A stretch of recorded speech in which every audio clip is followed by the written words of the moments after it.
오늘은 어린이 주일입니다. 예수님은 한 생명이 천하보다 귀하다 말씀하셨습니다. 그래서 누구든지 온 천하를 얻고도 제 목숨을 잃으면 그 목숨이 무슨 소용이 있겠느냐. 오늘 우리 한 사람의 생명은 이 세상 그 천하를 다 주고도 바꿀 수 없을 만큼 너무 귀한 것이 우리 한 사람 한 사람의 생명입니다. 그런데 오늘 우리 부모에게 있어서 우리 자녀는 그 한 생명 그 이상의 의미를 갖는 것 같습니다. 그래서 부모들은 그들의 생명을 조금도 귀하게 여기지 않고 자녀들을 위해서 온 평생 헌신하는 것이 오늘 우리들 부모님들의 모습입니다. 이렇게 어린이 주일쯤이 되면 5월 첫 주 아닙니까? 그러면 저희 아이들은 한국에서 어린이날을 경험을 해서, 여기는 어린이날이 없잖아요. 한국엔 어린이날이 있잖아요. 5월 5일 되면 어린이날이 되면 여러분 다 어린이날 되면 의뢰 하는 행사들이 있죠. 1년에 한 번 기회가 있는 거잖아요. 원하는 것을 가질 수 있고, 갈 수 있는 곳을 갈 수 있고, 그죠? 가고 싶은 데를 갈 수 있고, 그런 특권이 있는 날이 어린이날 아닙니까? 며칠 전에도 두 녀석이 짜가지고 딱 와서, 아빠 이제 어린이날인 거 알고 있지? 뭐 준비하고 있어? 아주 당당하게 요구를 하더라고요. 그래서 너네는 지금 미국에 있기 때문에 더 이상 어린이날은 유효하지 않아. 그러니까 기대하지 말아라. 그렇게 이제 대충 얼머부렸는데, 여러분, 자녀들이 저에게 무엇인가를 요구할 때마다 저에게 드는 생각이 있습니다. 그들이 요구하는 것, 또 제가 아주 고민하고 고심해서 그들에게 줄 수 있는 것, 정말로 그것이 그들에게 정말로 내가 줄 수 있는 최선의 것인데, 그것이 과연 그들에게 정말로 또 좋은 것인가, 정말 그것이 그들에게 복된 것인가를 생각할 땐 그렇지 않다는 생각이 듭니다. 제가 그들을 위해서 살아달라는 거 다 해주고 싶고, 갖고 싶은 거 다 해주고 싶지만, 가고 싶은데 다 가게 해주고 싶지만, 그것이 정말로 그들에게 다 복이 되고 그것이 그들의 삶에 큰 힘이 될 수 있느냐? 꼭 그런 것 같지는 않습니다. 여러분 아시겠지만 우리 첫아이 가은이 태어날 때 의사로부터 이 아이 위험합니다. 혹 잃을 수도 있으니까 마음의 그런 준비까지 하십시오. 우린 어려운 그런 과정을 거친 거 여러분 알고 계시죠? 그러면서 제 마음속에 뿌리 잡은 가장 큰 확실한 생각 중에 하나는 뭐냐면요, 자녀는 너무너무 사랑스러운 존재지만 그 자녀에 대한 부모는 너무 무능력한 존재라는 겁니다. 아무것도 해줄 수 없는 제 자신을 바라보면서 너무너무 하나님 앞에서 제 무능력함을 다시 한번 고백할 수밖에 없었음을 아직도 뼈저리게 느끼고 있습니다. 이번에 여러분 세월호 참사를 보시면서 무슨 생각을 하셨습니까? 인간이 달나라를 가고 몇십 년을 날아가야지 도착할 수 있는 화성 목성에도 우주선을 보내는 시대지만, 바닷속 30m 물속에 잠겨있는 자녀들을 한 명도 끊어내지 못하는 그런 우리들의 무능력함을 보시지 않습니까? 불 가운데로 지날 때, 물 가운데로 지날 때 우리는 그들을 지켜줄 수 없습니다. 오늘 우리가 생명보다 더 사랑하는 자녀들이지만 우리가 그들에게 해줄 수 있는 것은, 정말로 그들에게 필요한 것이 100이라면 우리는 하나도 해줄 수 없을 정도로 무능력한 존재가 아닌가, 무능력한 부모가 아닌가, 그런 생각을 하게 됩니다. 그런 의미에서 오늘 어린이 주일을 당하고 부모로서 우리의 자녀들을 생각하면서 과연 우리는 하나님 앞에서 어떤 모습으로 서야 할 것인가, 그런 생각을 하지 않을 수 없는 것입니다. 여러분 잘 아시는 것처럼 에베소서 6장에 자녀들아 너희 부모를 주 안에 순종하라, 이것이 옳으니라. 내 아버지와 어머니를 공경하라, 이것이 약속 있는 첫 계명이니 이는 내가 잘 되고 땅에서 장수하리라. 하나님의 약속 있는 첫 계명, 땅에서 잘 되고 장수하는 것은 주 안에서 부모를 순종하고 공경하는 것이라고 실언치 않으시고 인자가 아니시기 때문에 후회하시지 않는 하나님이 분명하게 말씀해 주시고 있습니다. 여러분 자녀들이 잘 되기를 원하시면 오늘 이 말씀을 가르쳐야 되겠죠. 그런데 여러분 이 말씀을 얼마나 자녀들에게 가르쳐주고 계십니까? 너희들이 하나님의 복을 받으려면 그것이 인간으로서 해야 할 도리이기 전에 하나님이 명령하시는 것이고 약속의 첫 계명이니까 주 안에서 부모님께 순종하고 공경해야 돼, 그렇게 교육을 하고 계시냐는 것이죠. 오늘 무능력한 우리 부모들과 전능하셔서 모든 것을 하실 수 있는 하나님과 우리의 관계에 있어서 오늘 어린이 주일 이 자녀를 생각하는 이 시간에 다시 한번 우리와 하나님과의 관계를 생각하는 그런 시간이 되어야 되지 않을까 그런 생각을 합니다. 어떤 부모가 좋은 부모고 어떤 부모가 바람직한 부모의 상을 가졌다 그렇게 얘기할 수 있습니까? 많은 사람들은 좋은 부모를 그저 좋은 스폰서 정도로 이해하는 것 같습니다. 그래서 경제적인 뒷바라지를 잘 해주고 그들이 원하는 것을 부족함 없이 다 해줄 수 있으면 그것이 좋은 부모의 역할을 다 했다 그렇게 생각하고 있는 것 같습니다. 그렇지만 오늘 성경은 좋은 부모를 절대로 좋은 스폰서 정도로 말씀하고 있지 않은 것 같습니다. 좋은 스폰서가 되는 것만으로 절대로 좋은 부모가 될 수 없다는 겁니다. 오늘 우리의 시대를 보면 그렇습니다. 오늘 여러분은 저보다 다 한 생을 더 많이 사셨잖아요. 저는 가장 이 가운데서 어린 세대잖아요. 여러분의 부모님 또 여러분의 세대에서 자녀들에게 해줄 수 있는 것을 마음대로 해줄 수 없는 시대에 살았지 않습니까? 오늘은 과거와는 상상할 수 없고 비교할 수 없을 정도로 많은 것을 해줄 수 있고 많은 것을 나누어 줄 수 있는 그런 시대에 살아가고 있지만 오늘 그렇다고 해서 오늘 우리 부모로서 우리가 자녀들에게 과거보다 더 좋고 귀한 것들을 해주는 그런 우리의 삶의 형편이 되었다 그렇게 말할 수 없는 것 아닙니까? 그래서 오늘 우리 부모들은 그것이 너무너무 마음에 아팠지만 대신 이불을 뒤집어 쓰고 시간이 나면 교회 마룻바닥에 엎드려서 자녀를 위해서 기도하시는 부모님들이었습니다. 눈물로 자녀들을 위해서 기도하는 것, 그것이 바로 우리의 머릿속에 남아있는 부모님, 어머님들의 모습입니다. 부모가 눈물로 기도하는 자식은 망하지 않는다는 말처럼 우리의 부모님들의 눈물로 오늘 우리가 성장하고 이만큼 복을 누리며 우리가 살아가고 있다고 저는 그렇게 고백할 수밖에 없습니다. 그런데 안타까운 것은 경제적으로 넉넉해지면서 우리가 자꾸 기도를 잊어버리는 세대가 되었습니다. 아이들을 더 좋은 것으로 먹이고 입히고 더 좋은 것을 그들에게 해줄 수 있는 시대가 되었는지 모르지만 그러면서 점점점 나는 예전보다 훌륭한 부모의 역할을 감당하고 있다고 생각하면서 하나님을 의지하고 하나님 앞에 우리 자녀들을 의탁하는 일들을 소홀히 하기 시작했다는 것입니다. 하지만 좋은 부모는 먼저 자식을 위하여 눈물로 기도할 수 있는 부모라고 믿습니다. 그런데 여러분은 여러분들의 자녀를 위해서 얼마나 구체적으로 간절하게 눈물로 기도하고 계십니까? 혹시 여러분은 자녀들에게 내가 좋은 경제적인 후원자여 스폰서가 되는 것으로 내가 좋은 부모라고 그렇게 만족하면서 계시지는 않습니까? 혹시 여러분은 경제적으로 남들보다 넉넉하지 못해서 내가 충분한 그런 지원을 해주지 못함으로 인해서 내가 남들보다 좋은 부모가 되지 못한다고 혹시 그렇게 자학하고 계시지는 않습니까? 여러분, 좋은 부모는 돈이 있고 없고 세상에 권세가 있고 없고 그것으로 좋은 부모의 역할이 되는 것이 아니라 하나님 앞에 언제나 얼마나 간절하게 자녀들을 내어놓고 기도할 수 있는 부모인가, 그것이 좋은 부모로서의 제일 첫째 되는 조건이라고 저는 그렇게 믿습니다. 좋은 부모는 자식을 위하여 눈물로 기도하는 부모입니다. 자식을 위하여 기도하는 부모만이 좋은 부모가 될 수 있습니다. 오늘부터라도 자식을 위하여 구체적으로 날마다 기도하실 수 있는 저와 여러분들이 되시기를 바랍니다. 말씀을 준비하면서 참 내가 이 말씀을 준비할 자격이 없는 사람이구나 라는 사실을 다시 한번 깨닫게 되었습니다.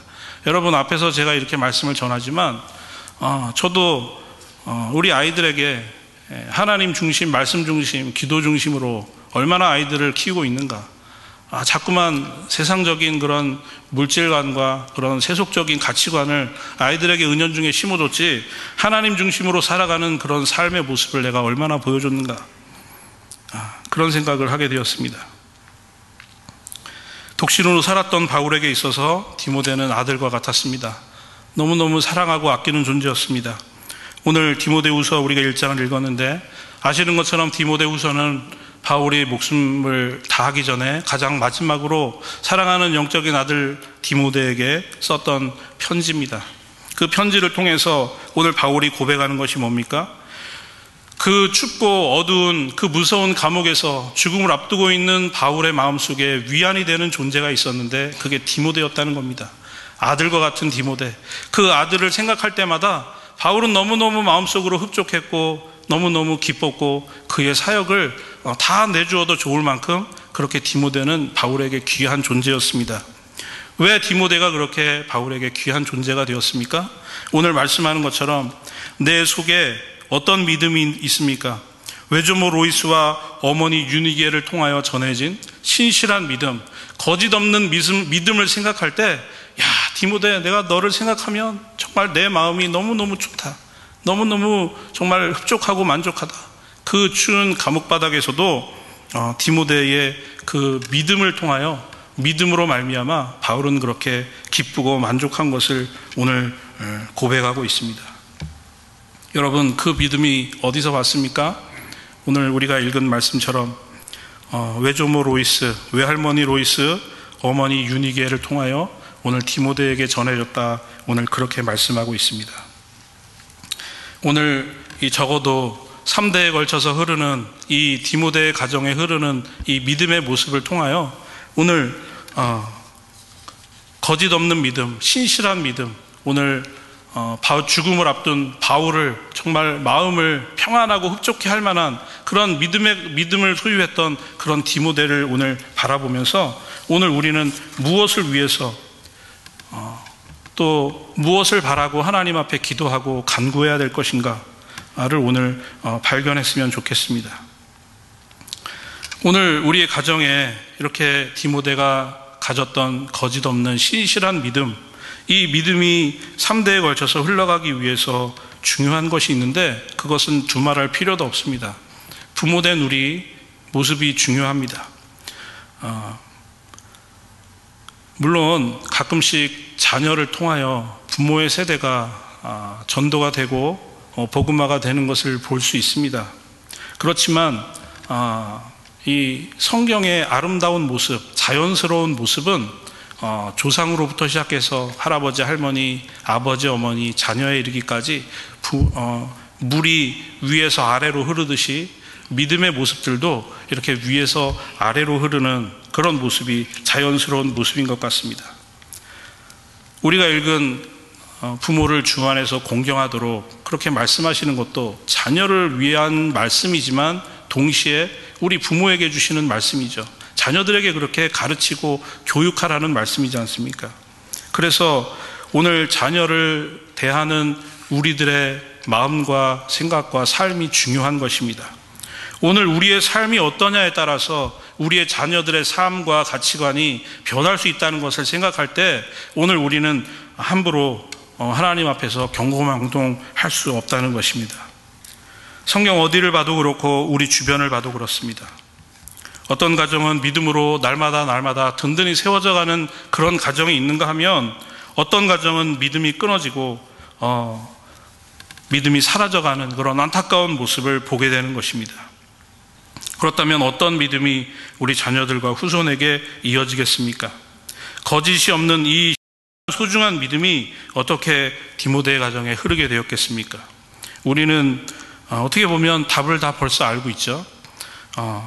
말로 되지 않는, 말로 전달되지 않는, 오늘 우리가 아무리 자녀들에게 예수 잘 믿는 삶이 중요하다, 목숨을 걸고 주일 성수하고 11조의 믿음을 저버리지 말아라, 말씀을 가까이 해라, 아무리 우리가 말로 입이 닳도록 이야기해도 그것에는 큰 영향력이 없다는 것을 여러분 잘 알고 계실 것입니다. 우리의 삶을 통하여 보여지는 그 영향력, 우리의 삶을 통하여 증거되는 그 영향력이 우리의 자녀들의 삶을 바꿀 것이라고 그렇게 믿습니다. 로이스와 유니게와 디모데로 흘러간 이 거짓 없는 신실한 믿음은 말로만 전수된 것이 아니었다는 겁니다. 오늘 성경은 어머니와 이 외할머니가 디모데를 위해서 어떻게 했다는 말씀을 전혀 언급하지 않고 있습니다. 그렇지만 여러분 잘 알고 있듯이 한 사람의 생명이 하나님 앞에서 복음으로 돌아서고 온전한 한 믿음의 사람으로 양육되기 위해서 얼마나 많은 기도와 헌신이 필요하다는 것을 여러분 잘 알고 계실 것입니다. 여러분이 맨 처음에 예수님의 이름을 듣고 오늘 교회에 발을 디뎌서 신앙생활 해오신 이제까지의 여정을 생각해 보시면 한 사람의 믿음으로서의 온전한 삶을 서는데 얼마나 많은 사람들의 기도와 헌신이 있었다는 것을 여러분 잘 알고 계실 것입니다. 오늘 이 디모데 가정에 이 외할머니와 어머니가 무엇을 구체적으로 했다는 말씀을 우리는 알 수 없지만 여러분 분명히 이 외조모 로이스와 어머니 유니게는 디모데를 위해서 끊임없이 기도하고 그들의 삶을 통하여 살아계신 하나님을 날마다 보여주는 증거제의 삶을 살았다고 저는 그렇게 확신합니다. 그럴 때 그 믿음이 이어져서 믿음의 영향력이 삶으로 나타나게 되었고 그것이 디모데에게 큰 영향력을 끼치게 되었다는 겁니다.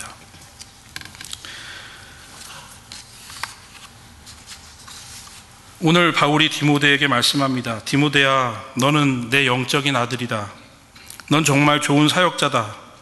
너가 초대교회를 섬기면 교회가 세워지고 사람들이 배출되는데 그런데 너의 그 거짓 없는 믿음이 너에게서 나온 것이 아니라 너의 어머니의 눈물의 기도가 있었고 눈물의 헌신이 있었다. 너의 할머니의 기도가 있었다. 너가 그것에 둘러싸여서 자란 것이다. 오늘 그것을 디모데에게 말할 뿐만 아니라 오늘 우리에게도 증거하고 있는 줄 믿습니다. 그래서 우리 자녀들에게 신앙을 가장 잘 가슴으로 심어줄 수 있을 때에는 바로 오늘 우리의 삶으로 그것을 보여줄 때인데 특별히 어떨 때입니까? 우리의 삶에 큰 하나님이 테스트를 주실 때 생사를 넘나드는 병마가 오고 극심한 경제적인 어려움이 있을 때 그때에도 하나님 앞에 무릎 꿇고 하나님의 살아계심을 선포할 수 있는 그런 믿음을 통하여 오늘 우리의 자녀들이 믿음으로 든든히 서게 될 줄 믿습니다. 창세기 22장에 보면 하나님이 아브라함을 테스트하시죠. 내 독자 이삭을 번제로 하나님 앞에 드리라 그렇게 말씀하시죠. 아마 아브라함 입장에서는 하나님 앞에 하고 싶은 얘기가 많았을 겁니다. 하나님, 이삭은 언약의 아들 아닙니까? 하나님께서 나의 후손을 통하여 별같이 모래알같이 수많은 자손들을 통하여 하나님의 복을 주신다고 약속하신 언약의 자손 아닙니까? 또 제사법을 통하여 사람을 잡는 제사가 어디 있습니까? 아마 아브라함이 하나님 앞에 묻고 싶은 말이 많이 있었을 텐데 성경은 그런 아브라함의 모습은 하나도 보여주지 않습니다. 그냥 아침에 일찍 일어났다고 말씀합니다. 그리고 3일 길을 아무 말 없이 이삭하고 걸어갑니다. 여러분, 번제가 어떤 제사인지 아시죠? 번제는 잡아서 먼저 피를 뺍니다. 그럼 그 피를 제사장에 주면 제단 사면에 그 피를 먼저 뿌립니다. 그리고 그 제물에 가죽을 벗기고 각을 떠서 연기로 제사를 드리는 것이 번제의 제사법입니다. 이삭을 번제로 드린다는 것은 그렇게 잡는다는 것이죠. 피를 빼서 피를 뿌리고 가죽을 벗기고 각을 떠서 그 연기로 하나님 앞에 제물로 드린다는 겁니다. 이삭도 잘 알고 있었습니다. 우리가 하나님 앞에 번제로 예물을 드리러 가는데 불과 모든 것은 준비되었는데 왜 제물이 없지 않냐? 이삭도 그렇게 아버지에게 묻습니다. 그러니까 이삭도 번제의 모습들을 많이 봤겠죠. 어떻게 드리는지. 3일 길을 갔습니다. 그리고 그 산에 올라가서 이삭을 포박하고 단 위에 올려놓고 칼을 빼어서 이삭을 잡으려고 할 때에 하나님이 급히 나서서 그 아브라함을 막아서시면서 테스트가 마감됩니다. 여러분, 저는 이 창세기 22장에 나오는 아브라함과 이삭의 모습을 통해서 물론 아브라함도 너무너무 귀한 모습을 보여주고 있지만 저는 자꾸만 이삭에게 마음이 갑니다. 이삭은 이제 장성한 아들이었습니다. 번제가 무엇인지 알고 있었고 무슨 일이 일어나는지 다 알고 있는 이삭이지만 아버지가 자기를 번제단 앞에서 포박을 하고 자기를 그 단 위에 뉘고 칼을 뽑아서 자기를 향해서 달려드는 그 순간까지도 아버지가 하시는 일에 대해서 전혀 제재하거나 아브라함이 하나님 앞에 아무런 말을 하지 않은 것처럼 이 이삭도 아브라함에게 아무런 질문도 대꾸도 아무런 행동도 하지 않았던 이삭의 모습을 봅니다. 여러분, 저는 이 아브라함의 가정을 통해서 아브라함은 믿음으로 본을 보이는 삶을 살았구나. 어떤 경우에든지 실수하시지 않는 하나님, 살아계신 하나님, 그 가정을 향하여 이루신 약속을 이루시는 하나님인 것을 몸소 이삭에게 가르쳐주는 그런 삶을 살았구나.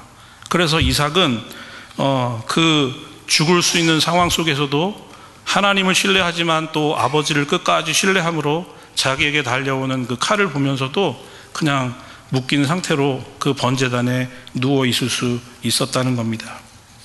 여러분, 오늘 우리의 가정에 하나님께서 이렇게 아브라함에게 주시는 이런 신앙의 테스트를 주실 때 나는 괜찮은데 우리의 자녀들까지 세트로 묶어서 우리에게 테스트를 하신다면 여러분은 어떻습니까? 여러분 통과하실 자신이 있으십니까? 우리 자신은 어떻게 해보겠는데 이 자식이 우리의 마음대로 되지 않지 않습니까? 그런데 오늘 이 아브라함의 가정에 임했던 이 하나님의 이 믿음의 테스트를 이삭과 함께 통과하는 것을 보면서 이런 죽음의 위기 앞에서도 이 테스트를 넘기는 아브라함의 가정의 이 모습이 오늘 우리의 가정의 모습이 되면 얼마나 좋을까, 그런 생각을 했습니다. 예전에 한국에 있을 때 병원에 신방을 간 적이 있습니다. 어떤 옆에 계신 할머님이 제가 우리 성도님을 위해서 간절히 기도해 주시는 것을 보시면서 이렇게 부끄러운 듯이 물끄러미 쳐다보셔서 그 할머니에게 말씀드렸습니다. 우리 어머님도 예수 믿고 천국 가십시오. 교회는 다니십니까? 물었더니 막 역정을 내시는 겁니다. 그러면서 자기에게 자식들이 8 있는데 유독 아주 예수 잘 믿는다고 하는 아들이 하나 있는데 평소에 코빼기도 안 보이다가 어쩌다가 와가지고 어머니 예수 믿으시라고 그러면서 그냥 쌩 가버리는 그 아들이 있는데 저는 그분이 하신 그 말씀이 아직도 너무너무 머릿속에 박혀 있습니다. 나는 그 아들이 믿는 하나님이 오늘 목사님이 말씀하시는 그 하나님이면 나는 그 하나님 믿기 싫다는 겁니다. 믿기를 원하지 않는다는 겁니다. 여러분, 오늘 우리에게 얼마나 큰 책임감이 있는지 모릅니다. 우리 자녀들은 오늘 우리의 삶을 보면서 우리 아버지가, 우리 어머니가, 우리 할아버지가, 우리 할머니가 믿음의 삶을 살아가는데 저렇게 살아가는 것이 믿음의 삶이구나, 저렇게 살아가는 것이 하나님께서 살아가시는 삶이구나, 우리의 삶을 통하여 자녀들은 보고 있다는 사실입니다. 나도 나중에 우리 어머니처럼, 우리 아버지처럼, 우리 아버지, 할아버지, 할머니처럼 저렇게 신앙생활을 해야 되겠다. 여러분, 우리의 자녀들이 만약에 그렇게 얘기한다면 너네들 더도 말고 덜도 말고 나처럼만 신앙생활해라, 그렇게 말씀해 주시면 주실 수 있겠습니까? 자신 있게 그렇게 권할 수 있겠습니까? 믿음은 우연히 만들어지지 않습니다. 열심히 가꾸고 보살피면 잘 자라는 꽃과 나무처럼 오늘 우리들의 자녀들의 마음속에 심겨진 믿음 또한 그렇게 잘 가꾸어져야 되고 잘 보살펴져야 됩니다. 하나님은 눈물로 씨를 뿌려도 심은 대로 반드시 거두게 하시는 하나님이심을 우리에게 말씀하고 있습니다. 아무것도 아닌 것 같지만 오늘 흘리는 그 눈물 한 방울, 오늘 우리가 자녀들을 위해서 무릎 꿇는 그 한 번의 그 삶이 쌓여서 오늘 우리의 자녀들에게 얼마나 나중에 큰 역사로 나타날지 우리는 과연 상상도 할 수 없게 된다는 겁니다. 여러분, 룻을 잘 아실 것입니다. 남편도 여의고 시아버지도 여의고 이제 여인 딸랑 둘만 남았는데 시어머니를 모시고 쫓아왔을 때 보아스라는 사람이 있는지도 몰랐지만 하나님께서 그를 만나게 하셨죠. 또 그를 통해서 아이가 태어났을 때에도 그냥 한 세대에 태어난 아이로 끝날 줄 알았습니다. 그런데 4세대가 지났을 때 그 룻의 가정에서 누가 태어납니까? 다윗이 태어났습니다. 그리고 그 가정을 통해서 인류를 구원하실 예수 그리스도가 오시게 되었다는 겁니다. 아무것도 없는 무와 같은 그런 자리였지만 믿음으로 발자국을 뛸 때에 룻의 가정을 통하여 하나님은 구원의 역사를 이루고 계셨다는 겁니다. 여러분, 오늘 우리의 가정을 통하여, 오늘 우리의 자녀들을 통하여 이루실 일들을 여러분은 알 수 없습니다. 또 함부로 우리가 재단해서도 안 됩니다. 오늘 우리가 해야 할 일은 그들을 위해서 오늘 이 자리에서 무릎 꿇는 겁니다. 우리가 그들을 위해서 기도하지 못한 것에 대해서 마음 아파해야 됩니다. 하나님 앞에 회개해야 됩니다. 그들에게 신앙의 본을 보이지 못한 것에 대해서 그들에게 정말로 미안해해야 됩니다. 예수님은 말씀을 듣고 행하는 자는 반석에 집을 짓는 자라 그랬습니다. 들었는데 행함이 없는 자는 모래 위에 집을 지은 자 같다 그랬습니다. 그것이 반석인지 모래 위에 지은 집인지 오늘 우리는 시간이 지나면 다 알게 됩니다. 오늘 우리의 자녀들에게 심겨진 믿음은 언젠가는 드러나게 되어 있습니다. 오늘 우리는 그들에게 어떤 모습으로 서 있습니까? 오늘 우리를 바라보는 우리 교회에 있는 많은 자녀들이 오늘 우리 성도님들을 바라보고 있는데 여러분들은 그들에게 어떤 모습으로 서 있습니까? 어려움과 고난이 올 때 견고한 믿음의 뿌리를 잡고 흔들리지 않는 그런 모습을 통하여 그들에게 본이 되어질 때 그들이 장차 커서 믿음의 큰 용사로 오늘 이 세상을 다스리고 하나님의 놀라우신 뜻을 이 땅 가운데 가져오게 될 줄 믿습니다. 저는 한 가지 더 말씀드리고 말씀을 정리하려고 합니다. 항상 자녀들을 생각하면 저는 제사장으로서 엘리 제사장을 떠오릅니다. 여러분 잘 아시죠? 사무엘상 2장의 말씀을 보면 두 아들과 엘리 제사장 그 가정의 이야기가 나옵니다. 엘리 제사장은 40년간 하나님께 제사장으로 쓰임을 받았던 사람입니다. 하나님께서 맡겨주신 제사장과 사사의 직무를 감당했는데 사무엘상 2장 12절에 보면 엘리의 아들들은 불량자라 여호와를 알지 아니하더라 그렇게 말씀합니다. 지금으로 이야기하면 목사 가정에 있는 두 자녀인데 하나님을 모른다는 겁니다. 왜 모르겠습니까? 당연히 엘리 제사장이 가르치지 않았겠죠.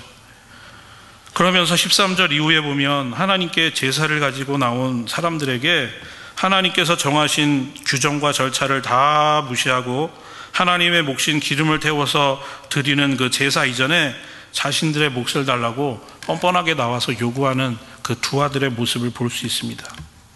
갈고리를 만들어서 제단에 올려진 그 제단의 그 제물을 갈고리로 막 가져갑니다. 마음대로 취합니다. 더더군다나 심지어 회막문에서 시종드는 여인들과 동침하는 그런 모습들도 나옵니다. 그래서 성경은 이 소년들의 죄가 여호와 앞에 심히 크면 그들이 여호와의 제사를 멸시함이었더라 그렇게 단도직입적으로 딱 끊어서 말씀을 하고 있습니다. 하나님께서 엘리 집에 저주와 벌을 내리시죠. 뭐라고 내리십니까? 보라 내가 내 팔과 내 조상의 집 팔 끊어 내 집에 노인이 하나도 없게 하는 날이 이를지라. 이스라엘에게 모든 복을 베푸는 중에 너는 내 초소의 환난을 볼 것이요 내 집에 영영토록 노인이 없을 것이며 내 단에서 내가 끊어버리지 아니할 너의 사람이 내 눈을 쇠잔하게 하겠고 내 마음을 슬프게 할 것이라. 내 집에 생산하는 모든 자가 젊어서 죽으리라. 내 아들 두 아들 홈니와 비느하스가 한날에 죽으리니 그 둘에 당할 그 일이 내게 표징이 되리라. 사무엘상 2장 31절 말씀입니다. 정말 하나님의 말씀처럼 두 아들 홈니와 비느하스가 한날 다 죽음을 당합니다. 무슨 문제가 이 엘리 제사장 집에 있었습니까? 정확히 하나님께서 지적해서 말씀하시는 말씀이 사무엘상 2장 29절 이하 말씀입니다. 너희는 어찌하여 내가 나의 처소에 명한 나의 제물과 예물을 밟으며 내 아들들을 나보다 더 중히 여겨 내 백성 이스라엘에 드리는 가장 좋은 것으로 스스로 살찌게 하느냐.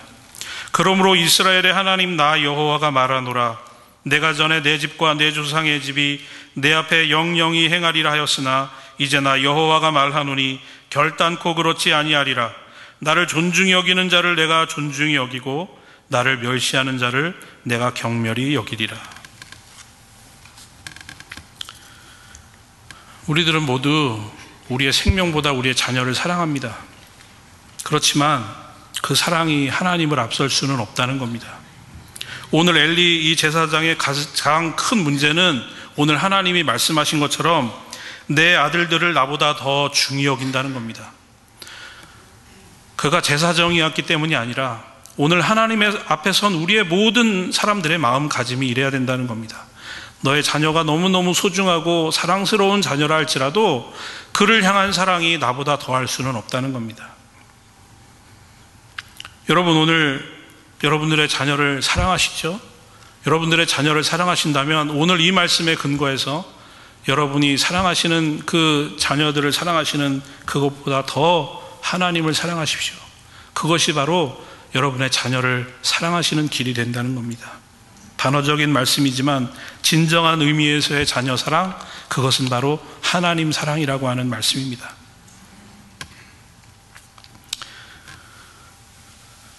엘리는 제사장이었습니다.